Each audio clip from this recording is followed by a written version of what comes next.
இந்த திருவாசகம் பற்றின ஒரு பதிவு கொடுத்தா தான் நான் என்னை வந்து ஒரு அடையாளமாக பண்ணி வச்சுருக்கேன் அப்படிங்கிறத நான் ரொம்ப டீப்பாக நம்புகிறேன். ஏன்னா நிறைய பேர் கமெண்ட்டெல்லாம் நானும் படித்தேன். அதில் நான் பார்த்துட்டு இதை படிக்க ஆரம்பிச்சிட்டேன். எனக்கு இந்த பதிகம் வந்து ஒரு சிவபுராணம் படிக்க ஆரம்பிச்சிருக்கேன். என்னோட லைஃப்பில் இப்படி ஒரு மைல் ஸ்டோனை நான் இப்போ தான் ஆரம்பிச்சிருக்கேன் அப்படிங்கிறதெல்லாம் நான் உண்மையிலே எனக்கு ரொம்ப ஒரு ஏன்னா நம்ம அந்த இடத்துல ஒரு வழிகாட்டியாக நின்றுருக்கோம் அப்படிங்கிறது தான். கல்யாணம் ஆக மாட்டேங்குது சார். பசங்க வந்து சார் ரெடியாக இருக்காங்க, அடுத்த ஒரு கல்யாணத்துக்கு ரெடியாக இருக்காங்க. அவங்க அந்த ஏஜ் வந்தாச்சு. ஆனால் ரொம்ப நாளாக கல்யாணம் ஆகலை. நாங்களும் ரொம்ப வருஷமாக பார்த்துட்ருக்கோம். ஒரு சரியான வரன் அமையல அப்படின்னு இது ஒரு புலம்பலாகவே போயிடுச்சு நிறைய வீட்டில். பையனோ பொண்ணோ இப்போ ரெடியாக இருக்காங்க, அடுத்த கல்யாணத்துக்கு எதிர்பார்த்துட்ருக்காங்க அப்படின்னு. ஏன்னா வரக்கூடிய வரன் ஒரு நல்ல வரனாகவும் வரணும். ஏதோ அவங்க ஏனோ தானோன்னு பார்த்து நீங்கள் மேட்ச் பண்ணிட முடியாது. திருவாசகத்தில் அன்னை பத்துன்னு ஒரு பதிகம் இருக்குது. உங்களை படைக்கிறது மட்டும்தான் அவரோட வேலை. அப்போ நம்மளோட தேவையை நம்ம தான் போய் கேட்கணும். இந்த அன்னை பத்துங்கிற பதிகத்தை யாருக்கெல்லாம் இந்த மாதிரியான அடுத்து நான் வந்து வரன் பார்த்துக்கிட்டு இருக்கோம் வீட்டில், யார் சம்மந்தப்பட்டவங்களோ பொண்ணோ பையனோ அவங்க உட்காந்து இந்த பதிகத்தை படிக்க சொல்லுங்கள். நிச்சயமாக ஒரு வரன் அமைகிறது மட்டும் இல்லாமல் ஒரு நல்ல தெய்வ சிந்தனை உள்ள ஒரு வரன் வரும். ஒரு புது நபரை வீட்டுக்குள்ளே நீங்கள் கூட்டிகிட்டு வரீங்க, வெளியிலேருந்து எடுத்து பேர்த்து கொண்டு வந்து இந்த இடத்துல கொண்டு வந்து விதைக்கிறாங்க அப்படின்றப்போ அந்த நல்ல ஆறாவோட நல்ல எனர்ஜியோட ஒரு ஜீவன் உள்ளே வந்துச்சுன்னா அந்த வீடு அடுத்த கட்டத்துக்கு போயிடும். இது ரொம்ப முக்கியமான ஒரு நிகழ்வு. இன்றைக்கி வந்து அது ரொம்ப ஈஸியாகவும் இலகுவாகவும் சரி இப்படி இருக்கட்டும் அப்படி இருக்கட்டும்னு எல்லாம் சிஸ்டமில் கம்ப்யூட்டரில் பார்த்தே ஒரு ப்ரொஃபைலை பார்த்து கண்டுபிடிக்கிறாங்க. அதெல்லாம் தாண்டி நம்ம பிரபஞ்சம் நம்மளை வழிநடத்த தொடங்கிருச்சு. தெய்வ சிந்தனை நமக்கு ரொம்ப அதிகமாக இருக்குது, தெய்வ பலம் அதிகமாக இருக்குது. வேத மொழியர்னு ஆரம்பிக்கும். அப்படின்னா என்னென்னா அந்த சிவபெருமான் வந்து இப்போ நம்ம எப்படி ஒரு வேஷம் கட்டிட்டு உள்ளே வரோமோ அந்த மாதிரி அவர் வந்து அந்த காலத்தில் வந்து இங்கே பூமிக்கு வந்தாராம். ஸோ அந்த இப்போ கூட்டத்தில் நிற்கிறவங்க வந்து எனக்கு இந்த மாதிரி ஒரு பையன் வேணுங்கிற மாதிரி அந்த சிவபெருமானையே நம்ம ரசித்து அந்த பாடலில் அப்படி அழகாக வடிவமைச்சிருக்கோம்.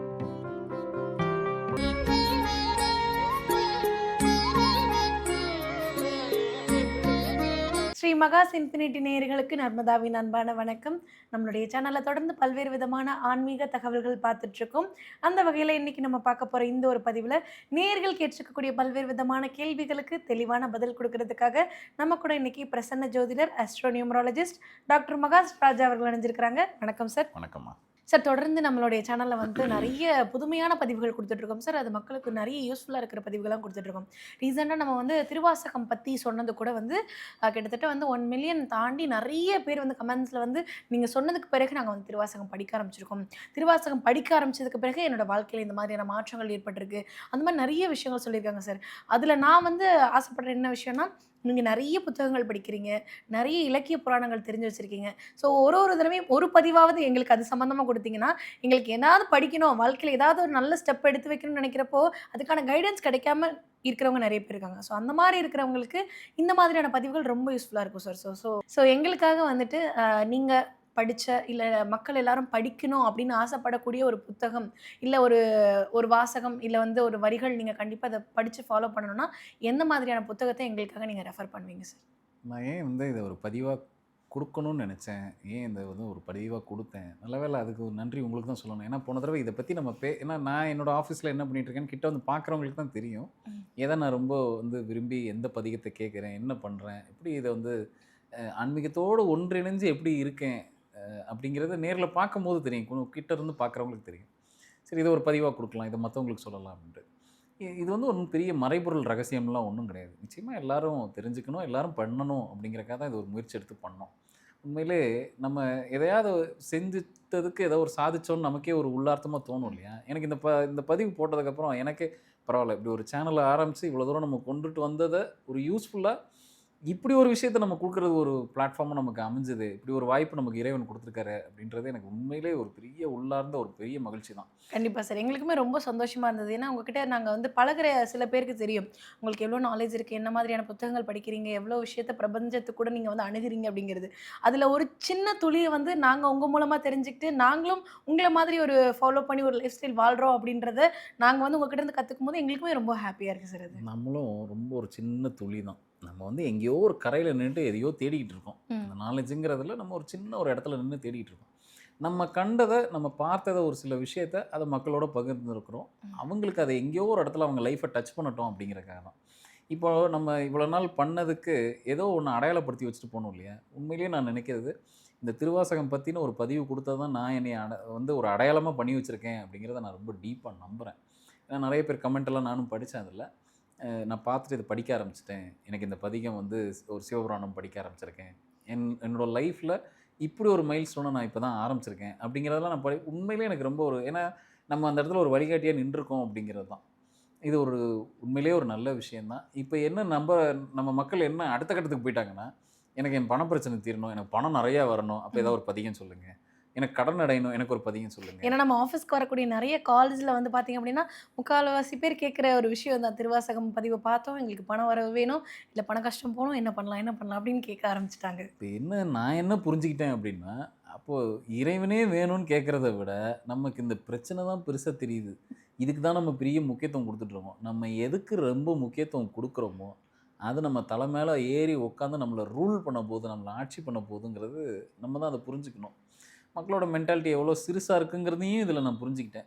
ஒரு பக்கம் நல்ல ஒரு பிராடரான ஒரு ஸ்கோப் இருக்கு. அது புரிதல் இருக்கு. ம். ஸ்பிரிச்சுவலா அணுகுறவங்க இருக்காங்க. இத ரொம்ப குறுகிய மனப்பான்மையில எனக்கு இத சொன்னா, எனக்கு இந்த பிரச்சனை தீர்ந்துரணும். அப்படின்னு இத குறுகலா போயிட்டு பார்க்குறவங்களும் இருக்காங்க. 2 விதமான மக்களும் இருக்க தான் செய்வாங்க எப்பயுமே. நான் அவங்களுக்கெல்லாம் சொல்றது என்ன அப்படின்னா, பொறுமை. நம்ம எவ்வளோக்களவு டீப்பரா நம்ம தெய்வத்த நோக்கி போறோமோ, நிச்சயமா நமக்கு பிரச்சனைகள் கண்ணுக்கு தெரியாது. அது ம். ஆட்டோமேட்டிக்கா நம்மள இறக்கி விட்டு அது பாட்டு ஓடி போயிரும். அத பத்தி கவலையே பட வேண்டாம்.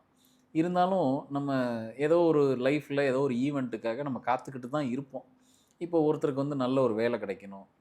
சில பேருக்கு வந்து நல்ல ஒரு வாழ்க்கை துணை அமையணும். இப்ப அதுக்கு தான் போன தடவ நான் என்ன குடுத்தேன்னா, யாருக்கெல்லாம் ரொம்ப நாளா குழந்தைகள் அந்த குழந்தை செல்வம் யாருக்கெல்லாம் இல்லையோ, ரொம்ப நாளா தவிச்சுக்கிட்டு இருக்காங்களோ, அவங்களுக்கு வந்து ரொம்ப உபயோகப்படுற மாரி தான் ஒரு பதிகம் சொன்னேன். ஆமா. சரி இந்த பதிகம் படிங்க, நிச்சயமா நல்லது நடக்கும் அப்படின்ட்டு. அத மேற்கொண்டு சில பேர் ஆரம்பிச்சு பண்ணிட்டு இருக்காங்க. உண்மையிலே அது உள்ளார்த்த மகிழ்ச்சி. அந்த ஈசனோட அருள் அவங்க எல்லாருக்கும் கிடைக்கட்டும் ம். அப்படிங்கிறது. இப்ப இந்த முறை ஏதாவது ஒரு பதிகம் அந்த மாரி ஒண்ணு சொல்லலாம் அப்படின்ட்டு. அதே திருவாசகத்துல இன்னைக்கு இருக்கிற ஒரு பெரிய இது என்ன அப்படின்னா, நான் ரொம்ப பேர் வீட்ல கல்யாணம் ஆக மாட்டேங்குது சார். பசங்க வந்து உண்டு சார். ரெடியா இருக்காங்க. அடுத்த ஒரு கல்யாணத்துக்கு ரெடியா இருக்காங்க அவங்க. அந்த ஏஜ் வந்தாச்சு. ஆனா ரொம்ப நாளா கல்யாணம் ஆகல. நாங்களும் ரொம்ப வருஷமா பார்த்துட்டு இருக்கோம். ஒரு சரியான வரன் அமையல அப்படின்னு இது ஒரு புலம்பலாவே போயிடுச்சு நெறைய வீட்ல. வர நெறைய ஃபோன் கால்ஸ்ல இன்னும் கல்யாணம் ஆகல. இது எப்படி ஆகப்போதோ, என்ன ஆகப்போதோங்கிற ஒரு எதிர்பார்ப்பு நிச்சயமா இருக்கு. அப்படி இருக்கிற பையனோ, பொண்ணோ இப்ப ரெடியா இருக்காங்க. அடுத்த கல்யாணத்துக்கு எதிர்பார்த்துட்டு இருக்காங்க அப்படின்னா, ஏன்னா வரக்கூடிய வரன் ஒரு நல்ல வரனாவும் வரணும். ஏதோ அவங்க ஏனோ தானோன்னு பார்த்து நீங்க மேட்ச் பண்ணிற முடியாது. திருவாசகத்துல அன்னை பத்துன்னு ஒரு ம். பதிகம் இருக்கு.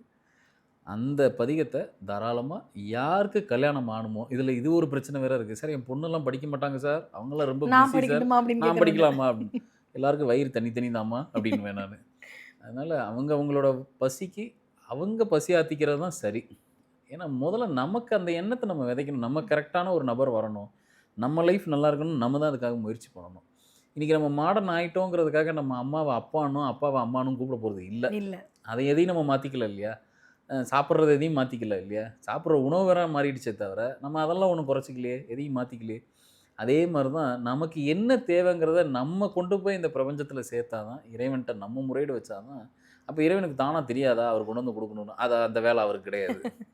உங்கள படைக்கிறது மட்டும் தான் அவரோட வேலை. அப்ப நம்மளோட தேவைய நம்ம தான் போய் கேட்கணும்.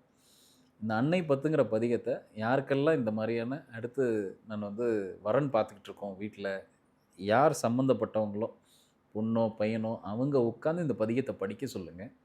நிச்சயமா ஒரு வரன் அமையறது மட்டும் இல்லாம, ஒரு நல்ல தெய்வ சிந்தனை உள்ள ஒரு வரன் வரும். ம். உங்க ஃபேமிலிக்கு ஏத்த மாரியான ஒரு நல்ல நபர். அந்த ஏன்னா ஒரு ஒரு ஒரு புது நபர வீட்டுக்குள்ள நீங்க கூட்டிட்டு வரீங்க. வெளியிலருந்து எடுத்து பெயர்த்து கொண்டு வந்து இந்த இடத்துல கொண்டு வந்து விதைக்கிறாங்க அப்படின்றப்போ, அந்த நல்ல ஆறாவோட, நல்ல எனர்ஜியோட ஒரு ஜீவன் உள்ள வந்துச்சுன்னா, அந்த வீடு அடுத்த கட்டத்துக்கு போயிடும். ம். இது ரொம்ப முக்கியமான ஒரு நிகழ்வு. இன்னைக்கு வந்து அது ரொம்ப ஈஸியாவும், இலகுவாவும் சரி இப்படி இருக்கட்டும், அப்படி இருக்கட்டும்னு எல்லாம் சிஸ்டம்ல, கம்ப்யூட்டர்ல பார்த்தே ஒரு ப்ரொஃபைல பார்த்து கண்டுபிடிக்கிறாங்க. அதெல்லாம் தாண்டி நம்ம பிரபஞ்சம் நம்மள வழிநடத்த தொடங்கிருச்சு. தெய்வ சிந்தனை நமக்கு ரொம்ப அதிகமா இருக்கு. தெய்வ பலம் அதிகமா இருக்குன்னா, அப்ப நீங்க கண்ண மூடிட்டு உங்களுக்கு நல்லது தான் கூட்டிட்டு வந்து கண்ல காட்டும். இந்த பதிகத்த எல்லாரும் படிக்கலாம். அந்த ப அந்த பதிகத்த நல்ல ம தெய்வ சிந்தனையோட தினசரி உட்கார்ந்து படிக்க சொல்லுங்க பிள்ளைங்கள. நிச்சயமா ஒரு நல்ல வரன் ரொம்ப கூடிய விரைவில கூட்டிட்டு வந்துரும். ஏன் சார் குறிப்பிட்ட அந்த ஒரு பதிகத்த அன்னை பத்துன்ற பதிகத்த படிக்க சொல்றீங்க? அந்த பதிகத்தோட தொடக்கமே பார்த்தீங்க அப்டின்னா, வேத மொழியர்னு ஆரம்பிக்கும். ம். அப்படின்னா என்னென்னா, அந்த சிவபெருமான் வந்து இப்போ நம்ம எப்படி ஒரு வேஷம் கட்டிட்டு உள்ளே வரோமோ அந்த மாதிரி அவர் வந்து அந்த காலத்தில் வந்து இங்கே பூமிக்கு வந்தாராம். ம்.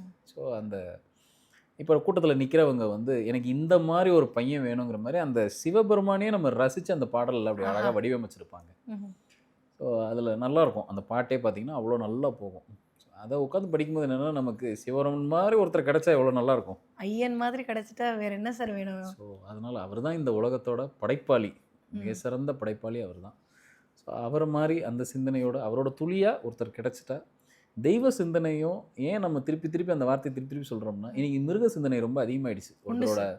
ஒருத்தரோட ஆன்மாவில் ரொம்ப அந்த அதுக்குண்டான விஷயத்த நிறைய நம்ம விதைச்சிட்டோம் நம்மளை அறியாமல். நம்ம பார்க்குற படங்களாகட்டும், நம்ம இருக்கிற லைஃப் ஸ்டைல் ஆகட்டும், நம்மளை அறியாமல் நம்ம இன்புட்ஸ் நம்ம மைண்டுக்குள்ளே வந்து உட்காருது. அதெல்லாம் விளக்கணும்னா நமக்கு தெய்வ சிந்தனை கூடும்போது இந்த சிந்தனை இறங்கிடும். கண்டிப்பாக சார். ஸோ அப்படியான ஒரு நபர் வரணும் இல்லையா? எப்பயுமே தெய்வ சிந்தனை இருக்கிறவங்க அதிகமாக தப்பு பண்ண மாட்டாங்க. அவங்களுக்கு அந்த இன்னர் கான்ஷியஸ் அதிகமாக இருக்கும். ஸோ அதுக்காக தான் இப்படியான விஷயத்த சொல்கிறேன். கண்டிப்பாக பண்ணுங்கள், நம்பிக்கையோடு பண்ணுங்கள், தெய்வ சிந்தனையோடு பண்ணுங்கள். இப்படி கொடுத்து நிறைய பேருக்கு அவங்களுக்கு ஏற்ற மாதிரி என்கிட்ட ஒரு பெண்மணி வந்தாங்க. அவங்க வந்து அந்த கரெக்டான அந்த மேரேஜ் ஏஜுக்கு உண்டான அவங்க அப்போ தான் தயாராகிட்டு இருந்தாங்க. அவங்களுக்கு உண்மையிலேயே நல்ல ஒரு ஆன்மீக சிந்தனை உண்டு. அந்த பெண்மணிக்கு வந்து தினசரி திருவாசகம் படிக்கிறது, தேவாரம் படிக்கிறது, அப்படியான ஒரு சிந்தனை உள்ள ஒரு நபர். ஓதுவார் கிளாஸ் போய் படிச்சிருக்காங்க. இத்தனைக்கும் நல்லா படிச்சிருக்காங்க அவங்க. அகாடமிக்கெல்லாம் நிறைய படிச்சிருக்காப்புல. அவங்களுக்கு இதில் ஒரு இன்ட்ரெஸ்ட்டு, அவங்களுக்கு ஒரு தெய்வ சிந்தனை அதிகமாக இருக்குது. அவங்க கேட்டுக்கிட்டது ஒன்றே ஒன்று தான், நீங்கள் எனக்கு மற்றதெல்லாம் விட்டுருங்க, எனக்கு இதே மாதிரி ஒரு தெய்வ சிந்தனை உள்ள ஒரு நபர் வரணும். ஏன்னா தெய்வத்தின் மேலே நம்பிக்கையே இல்லாத ஒரு நபர் வந்துட்டாப்புல நான் என்ன பண்ணுறது? நான் அதை விட ஒரு தண்டனை ஒரு மனுஷனுக்கு வேறு என்ன இருக்க முடியும்? எனக்கு அந்த மாதிரி வரணும். எனக்கு அதுக்கு என்ன கிடைக்கணும்? எனக்கு நீங்கள் என்ன சொன்னாலும் நான் செய்கிறேன், நான் தயார். அது பரிகாரமாக கொடுத்தாலும் சரி. அவங்களுக்கு நான் கொடுத்தது இந்த அன்னை பத்து தான் கொடுத்தேன். நீங்கள் இதை மட்டும் படிங்கம்மா டெய்லி, உங்களுக்கு பாருங்கள் அதே மாதிரி ஒரு கணவர் வருவார் அப்படின்னு. கரெக்டாக எக்ஸாக்டாக அதே மாதிரி தான் அமைஞ்சது. இறை சிந்தனைன்னு ஒருத்தருக்கு இருந்துட்டாலே பொறுமையிலேருந்து சம்பாதிக்கணுன்ற குணங்கள்லேருந்து எல்லாமே வந்துடும்ல சார். இன்னைக்கு இப்போ கூட கொஞ்ச நாளைக்கு முன்னாடி என்கிட்ட ஃபோன் பண்ணி இந்த புத்தாண்டுக்காக எனக்கு வாழ்த்து சொன்னாங்க. நானும் அவங்களுக்கு வாழ்த்து சொன்னேன். அவங்கக்கிட்ட நான் கேட்ட வார்த்தை, நல்லா போயிட்டுருக்கு சார், நல்லா இருக்கேன் இன்றைக்கி அப்படின்னாப்புல. வாழும்போதே சொர்க்கத்தை பார்க்கணும் அப்படின்னு ஆசை இருக்கும் இல்லையா? அவங்க அப்படி ஒரு வாழ்க்கையை வாழ்ந்துட்டுருக்காங்க. நமக்கும் அப்படி ஒரு ஆசை மட்டும் இருந்தால் பார்த்தாது, அதுக்காக நம்மளும் முயற்சி பண்ணணும். அவங்க அந்த முயற்சி பண்ணாங்க, இன்றைக்கி அடைஞ்சிட்டாங்க. ஸோ அதுக்காக தான் நான் எப்பயுமே எல்லாத்தையும் கொடுத்து அவங்களுக்கு என்னென்னா அதை கொடுக்கும்போதே நான் ஒரு பெரிய நம்பிக்கையோட, ஈசன் மேலே இருந்த ஒரு பெரிய நம்பிக்கையோடு நான் வந்து அவங்கக்கிட்ட கொடுத்தேன். ஸோ அதை தான் இன்றைக்கி எல்லாருக்கும் கொடுக்குறேன். அதை தாராளமாக நீங்கள் பயன்படுத்திக்கலாம். கண்டிப்பாக சார். இறை நம்பிக்கையும் அந்த பிரபஞ்சத்து மேலே நம்பிக்கையும் வச்சு இறை சிந்தனையோடு இருக்கக்கூடிய ஒரு மன வாழ்க்கை கிடைக்கணும். வாழ்கிற நாளே வந்து சொர்க்கமாக வாழணும்னு ஆசைப்படக்கூடிய ஆணோ பெண்ணோ திருமணத்துக்கு தயாராகிட்டு இருக்கீங்க, திருமணத்துக்காக வெயிட் பண்ணிட்டுருக்கீங்க அப்படின்னா கண்டிப்பாக இந்த ஒரு பதிகத்தை படித்து அவங்க எத்தனை பேர் பயன்பெற்றிருக்கிறாங்க அப்படின்றத நம்ம கமெண்ட்ஸில் சொல்லணும் சார். ஏன்னா நிறைய பேர் வந்து திருவாசகம் படிக்க ஆரம்பித்ததுக்கு பிறகு, அது நீங்கள் சொன்ன பதிகத்தை படிக்க ஆரம்பித்ததுக்கு பிறகு என் வாழ்க்கையில் என்ன மாதிரியான மாற்றங்கள் நடைபெறுது, என்ன மாதிரி நான் இருக்கேன் அப்படின்றத நிறைய பேர் வந்து சொல்லியிருக்காங்க. ஃபோன் பண்ணி கூட நம்மக்கிட்ட சொன்னவங்க உண்டு. கண்டிப்பாக இந்த பதிகத்தை பார்த்ததுக்கு பிறகு, இந்த ஒரு பதிவுக்கு பிறகு நிறைய பேர் வாழ்க்கையில் நல்ல மாற்றங்கள் நடைபெறும் அப்படின்றத நாங்கள் நம்புகிறோம் சார். கண்டிப்பாக இந்த ஒரு பதிவு எல்லாருக்கும் ரொம்ப பயனுள்ளதாக இருக்கும் நம்புகிறோம். ரொம்ப நன்றி சார். நன்றிம்மா.